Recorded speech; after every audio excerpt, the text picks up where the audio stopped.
Mendalami kasus pergantian antar waktu Harun Masiku, KPK terus mencari barang bukti tambahan termasuk pemeriksaan berbagai saksi. Nah, kemarin malam KPK menggeledah rumah mantan anggota One Team Press yang juga mantan Ketua Umum P3 Jan Faridz.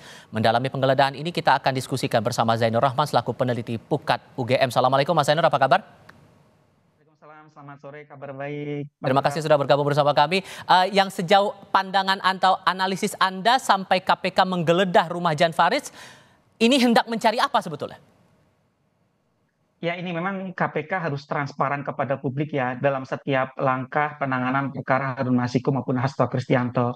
Ini kasus menarik perhatian publik sangat luas, dihubung-hubungkan dengan kasus politik dan lain-lain. Oleh karena itu kita juga menjadi bagian dari yang bertanya, ada apa penggeledahan rumah Jan Faridz ini? Kalau kita lihat di dalam KUHP, penggeledahan itu kan memasuki rumah atau tempat tertutup dengan tujuan untuk melakukan pemeriksaan, untuk melakukan penyitaan atau penangkapan seseorang. Artinya apakah di tempat Jan Faridz tersebut ada keterkaitannya dengan kasus Harun Masiku atau Hasto? Misalnya, apakah di tempat kediaman Jan Faridz itu ada hubungan, apakah misalnya kemungkinan pernah disinggahi oleh seorang buron misalnya, atau misalnya ada alat bukti yang dicari oleh KPK, misalnya satu berkas, dokumen, atau transaksi elektronik, atau apa. Ini kemudian menjadi pertanyaan publik. KPK mendatangi rumah Jan Faridz itu untuk mencari apa gitu ya. Apa keterkaitan antara Jan Faridz dengan Harun Masiku? Apa keterkaitan Jan Faridz dengan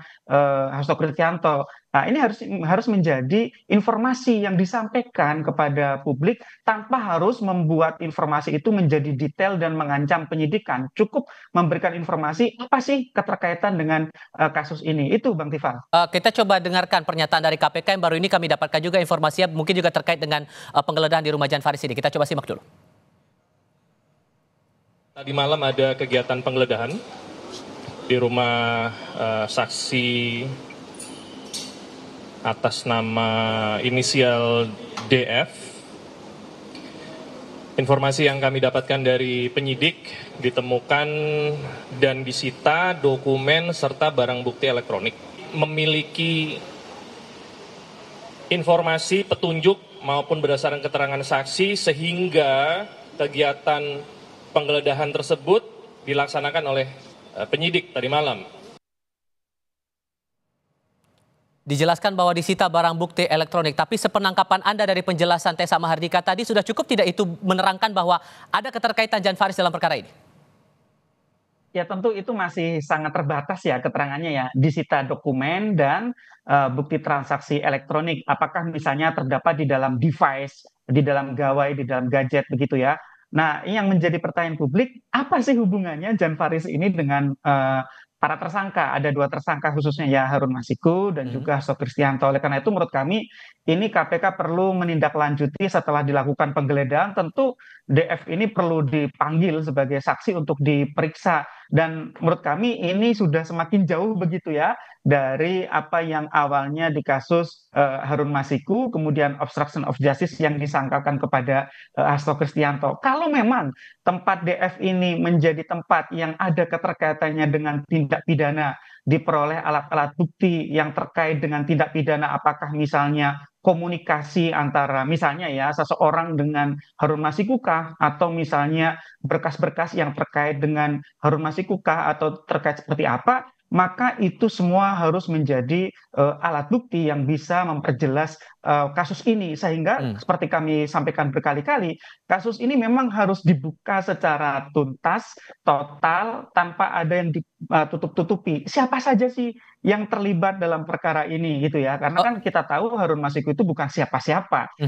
Dia diduga dibantu di dalam melakukan kejahatan ketika menyuap Wahyu Setiawan dan ketika melakukan pelarian diri. Ya, nah, siapa saja yang membantu itu perlu dibuka kepada publik melalui proses penegakan hukum. Saya potong di situ. Soal pendalaman dari aliran uang. Ini juga menarik dicermati karena Hasto juga ikut terlibat dalam melakukan penyuapan dalam kasus ini.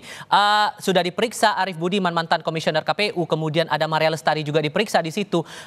Anda sudah menangkap bahwa pola aliran uang ini sudah cukup jelas atau masih ada saksi lain yang menurut Anda cukup prospektif untuk bisa diperiksa juga oleh penyidik KPK? ya yang masih menjadi pertanyaan publik dari awal kan sebenarnya uang untuk menyuap, apakah itu berasal dari Harun Masiku? Sepertinya bukan sekadar uang Harun Masiku. Ada yang membiayai Harun Masiku untuk menyuap. Juga ada pertanyaan dari publik, Bang Tifal.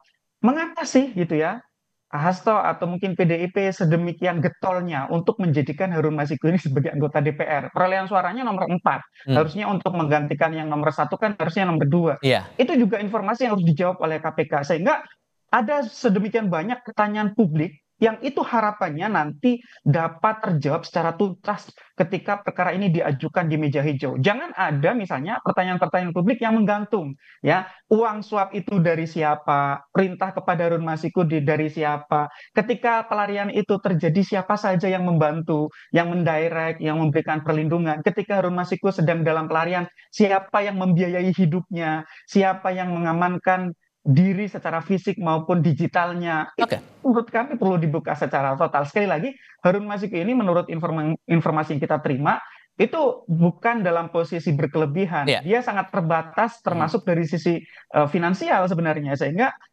ini perlu diungkap gitu ya. Kenapa sih ini begitu susahnya untuk bisa memotong dalam tanda kutip urat nadi yang menghidupi Harun Masiku. Nah, kita berharap KPK jangan berlama-lama. Semakin KPK lama mengungkap perkara ini, semakin tinggi juga gitu ya polemik di publik yang tidak berkesudahan. Oleh karena itu satu-satunya cara adalah mengetahui ini semua di depan persidangan ketika perkara ini nanti dituntut oleh KPK di Pengadilan Tipikor. Bang Tifal.